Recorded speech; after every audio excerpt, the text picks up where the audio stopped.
The Jamison Thompson Weatherford Building opened on June 20th, 1930, and is located in West 3rd and Oak Street in historic downtown Texarkana. The Jamison Building is named after Dr. G.U. Jamison Sr., an ambitious and driven doctor who had a goal to be a cornerstone in his community, seeing it lacked decent medical care. He was originally from Mississippi, but received his college education from the University of Illinois. He moved to Texarkana by way of Clarksville in 1906 to set up his medical practice. By the late 1920s, Jamison had another idea for the community. He wanted to build a large professional building where people could have spaces to open retail shops and provide various services to the community. This building would be owned and operated by African Americans. His business partners were Dr. W.T. Thompson and fellow Dr. W.A. Weatherford, a funeral director. The construction of the Jamison Thompson Weatherford Building was underway in 1929. The 12,000 square foot building's construction cost $60,000, which was a great expense to the African American community. But as you know, they got it done. The contractor and other workers were all African American except the white electrician, since there were no African American licensed electricians at that time. The building was a huge success, kicking off a grand opening gala celebration. This building housed many movers and shakers in the African American community, as well as everyday residents who needed a place to socialize, buy necessities, and services. The building became a center of economic, cultural, and social life in the city's African American community. The Great Depression was devastating to the Jamison Thompson Weatherford Professional Building. The co-owners had to pull out of the business, and the financial burden of the building was solely on Dr. G.U. Jamison Sr. The building was the heart of commercial activity in the African American community through the 40s and 50s. Dr. G.W. Jamison Sr. put a lot of effort and love into the operation of this building for his people and the community. It was because of what the building symbolized to the black community and to his father that Dr. G.U. Jamison Jr. took over after his father's death in 1951 to preserve and maintain ownership of the building in hopes that the vitality and inspiration will one day be renewed.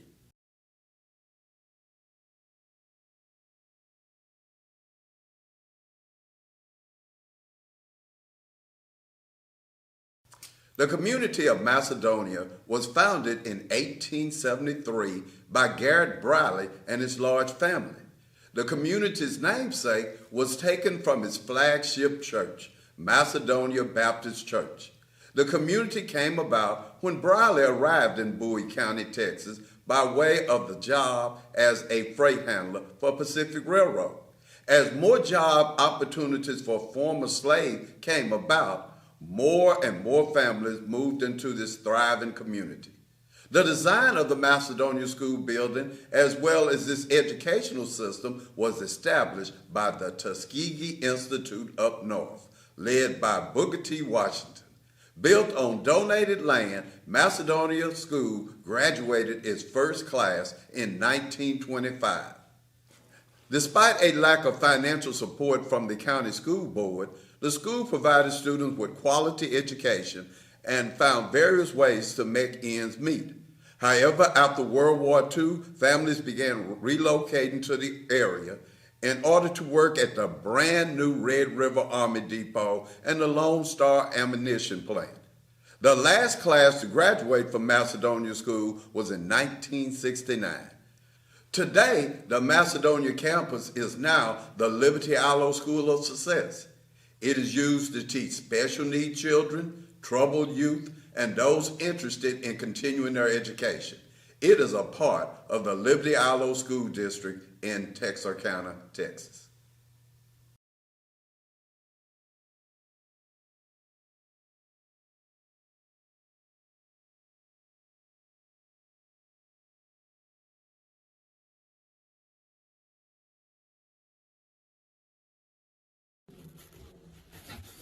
Paul Lawrence Dunbar High School, Texarkana, Texas. I have a 5-part presentation I'd like to share with you this evening. My name is Tony Patterson, pastor, New Baptist Bible Fellowship, president of the Dunbar Alumni Association. I was asked to do topic concerning Old Dunbar High School that is located at 10th between Apple and Plum Streets in Texarkana. The first location of Dunbar High School occurred around the year 1880, when the Negro population had grown in Texarkana, Texas, to the point that it was right for the establishing of a school for our children. This is a very transitional time for Texarkana. It was growing. People were moving in. It was part of the Great Diaspora. A lot of black people were moving north, but also a lot of people were moving into larger towns. And by the way, it is located where the site of the Sands Motel is right now. Second part of this segment is the name. The first name of this school was Central, and it remained the name of the school until 1916. Thirdly, the name changed to Dunbar,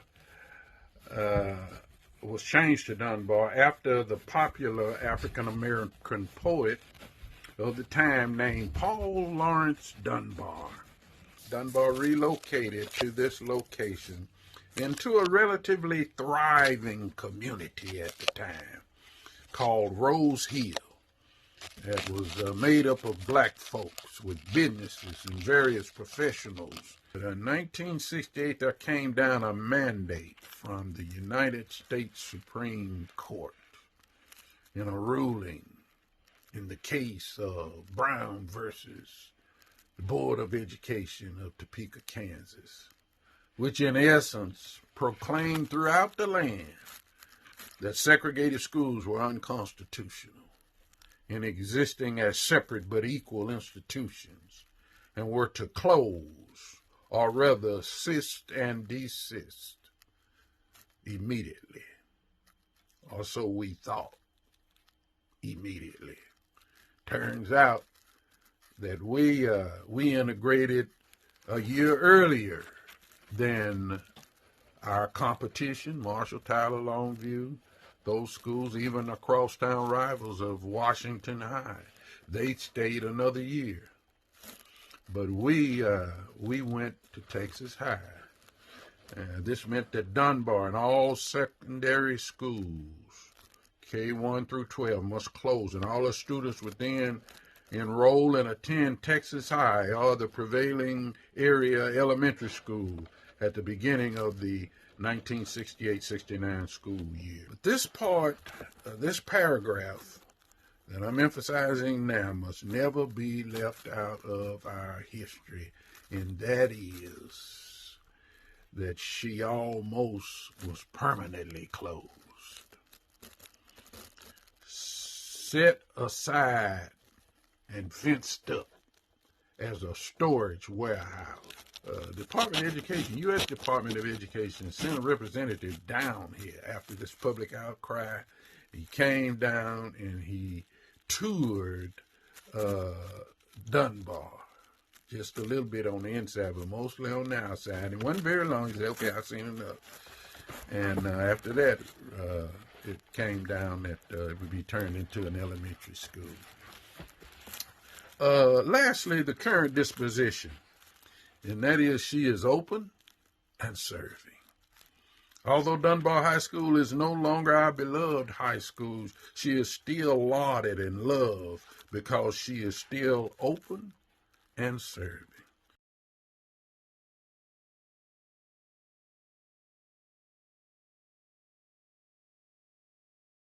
Texarkana is known for one eating establishment that probably has been forgotten about in the past decade. And that institution was the Polar Bear Cafe. As I reflect back, the Polar Bear Cafe was the place that you went to end up a day of shopping in Texarkana. I say this as a person who did not live in Texarkana, but on special occasions had an opportunity to come to Texarkana. You have to remember during that time, there was no McDonald's, there was no Burger King, there was no Kentucky Fried Chicken. There was just these mom and pop operations. But one that stood out on the Arkansas side was the Polar Bear Cafe. A typical day, you would come to Texarkana, spend time on Broad Street shopping. Right before you went home, you would go by Union Supply and buy those needed goods and essentials for the kitchen. And then, to top off the day, you would pull into the Polar Bear Cafe, where you could get their delicious hamburger and those greasy, greasy fries. They would put all of this in a brown paper bag, and you knew you had the right mix because by the time you got home, the grease had soaked all the way through. An institution that will forever live in the history of Texarkana is the Polar Bear Cafe.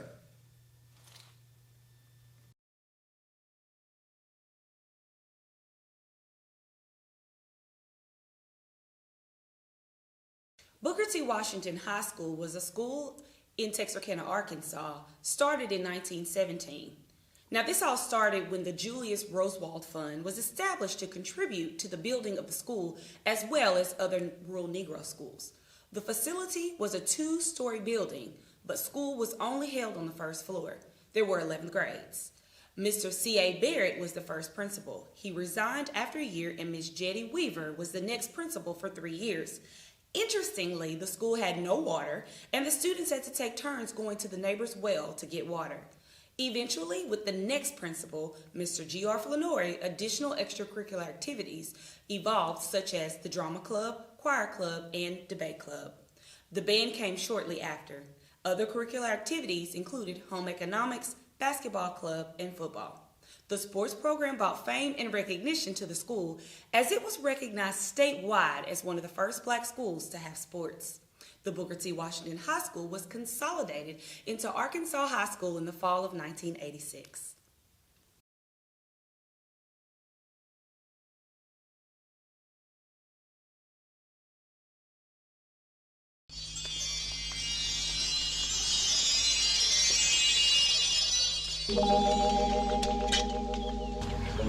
Like I said, I had never heard of a situation where they had a cemetery that was segregated. Texarkana was one of the first places where I'd ever seen this type of thing happen, but it was interesting, to say the least, as to how they laid it out. And most of the time, in the beginning, that gate up there was always closed. And so you had to enter to get in this part. And this cemetery is known as Woodlawn Cemetery. So it was State Line Cemetery on the other side, and it was Woodlawn Cemetery on this side. The first time that I came out here to this cemetery was after the ice storm of 2000. And we came out here because, as you can see, there's a lot of trees out here, and many limbs and bushes and stuff had just really destroyed this whole place. So they asked for volunteers to come out here to help clean it up. And when I arrived, it was interesting to see that they had this fence separating these two cemeteries. And I asked around, well, why is this? And I was told, well, on the other side, close to the state line, that was where the white citizens of Texarkana was buried. And then on this side, and I believe this is called Woodlawn Cemetery, this is where the African-American citizens were buried. And most of them were middle-class folks, because people don't realize there was a business class of people in the African-American communities in the 30s and 40s and 50s that were really doing well in Texarkana. They owned dry cleaners, they owned filling stations, funeral homes, grocery stores. Everything that a black person did, they purchased it from another black person. Therefore, their economy was thriving. And there were a lot of people who were doing real well. And those are the families that you see buried in this cemetery per se, those and a lot of war veterans. One of the most well-known individuals that was buried out here is Silas Hunt. Silas Hunt graduated from the University of Arkansas at Pine Bluff, and then he went on to enroll in the University of Arkansas Law School. And he was the first African American to enroll, but he wasn't the first African American to graduate because he had spent a while in the Army, and doing his tour in the Army, he got shot and was left on the battlefield for 3 or 4 days in the cold, and he caught pneumonia and he never really got over it. So while he was attending law school at the University of Arkansas, he got sick and passed away. But he was the person who opened up all the doors, and he's buried out here also. You see a lot of these with the little cross on it, and that must be indicating that they were in the military, because everyone that I saw with the little cross on it, they were people who had been in the military. That's the other thing you begin to notice when you look here, that they filled it up from this part back, and so the dates of the people who died, as you move closer and closer to the street, they turned out to be more recent types of individuals. You have folks from the 1800s buried here on the back, and you see some strange things that they were using as a headstone. But you see, this is one of the neatest things that I'd ever seen. The way that, because you don't even see hot water tanks like that no more. But it was made out of good stuff, because it has endured through over 100 years, I would believe. But this is part of Texarkana history, a segregated cemetery. I hadn't ever seen that before in my life. But this too is one of the more well-kept secrets about Texarkana.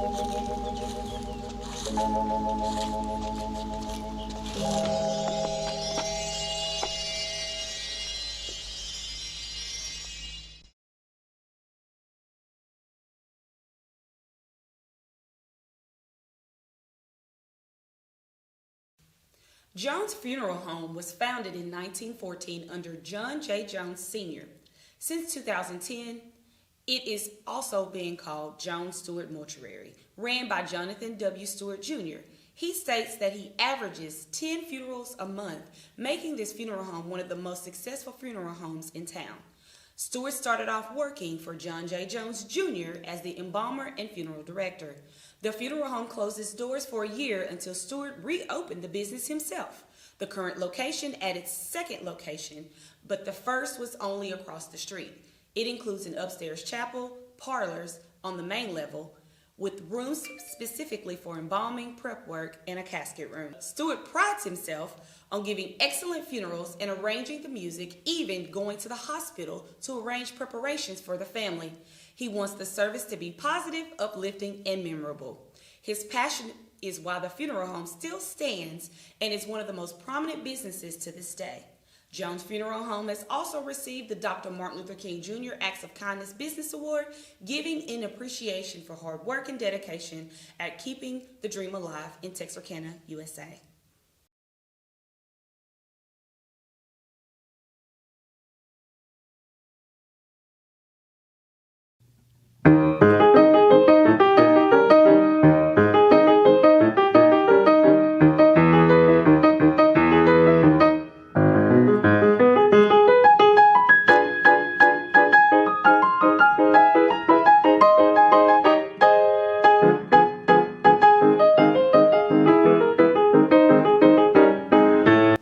Scott Joplin was an American pianist and composer born in 1868 right here in Texarkana, Texas.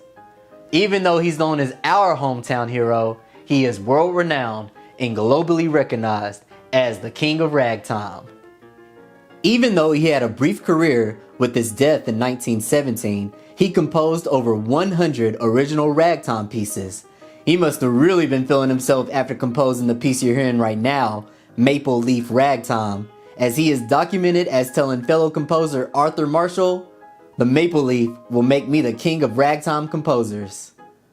This segment will highlight a couple of tributes made to Scott Joplin in our city of Texarkana. First, if you go to downtown Texarkana, the Arkansas side, and go to the intersection of West 3rd and Main Street on the south wall, you will find a mural dedicated to Scott Joplin. The mural was originally painted in 1984 in his honor, but it was completely restored in 2015. Also, our music department here at Texarkana College keeps the legacy of Scott Joplin alive by showcasing his ragtime compositions in different mediums of display.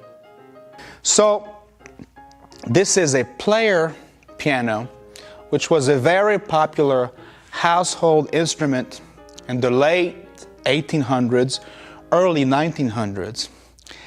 And many great pieces of classical and modern music of that age became popular because people could purchase piano rolls of their favorite pieces, and we've got dozens of examples here, and then go home,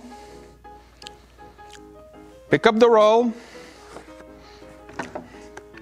put the roll in the piano and the motor here, start the motor, and hear some music.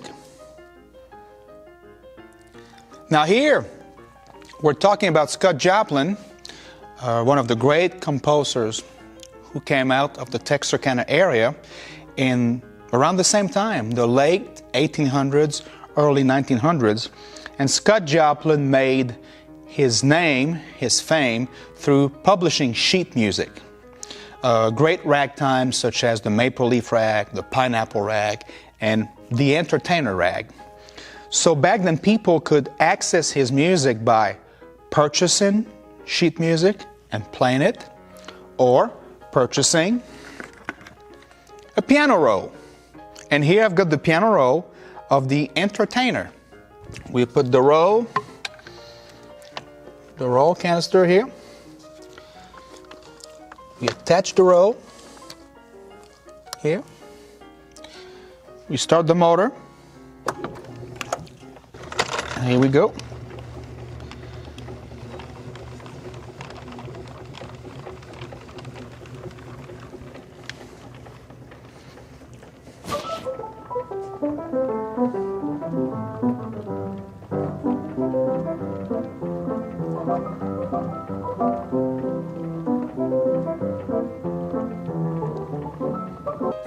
Scott Joplin, really a great Texarkana composer, became a household name in part due to player pianos and the rolls of his ragtime pieces that were sold all over America and around the world.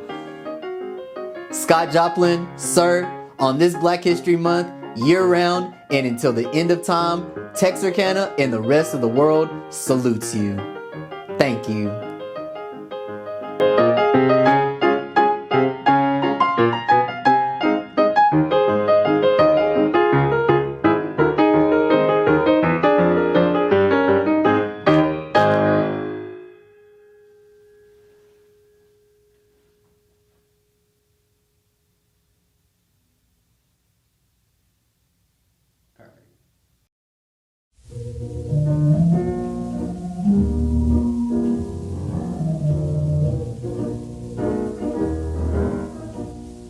Walk with me, Lord, walk with me.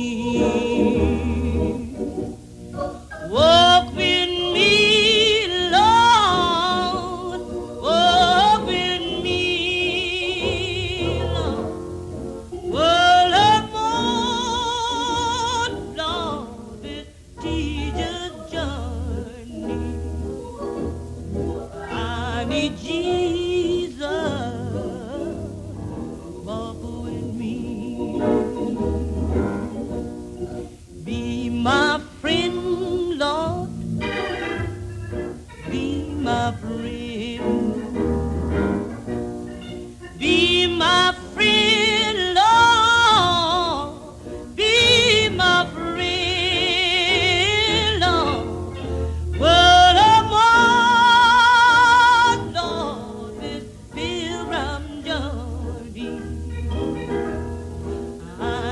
teacher Jesus.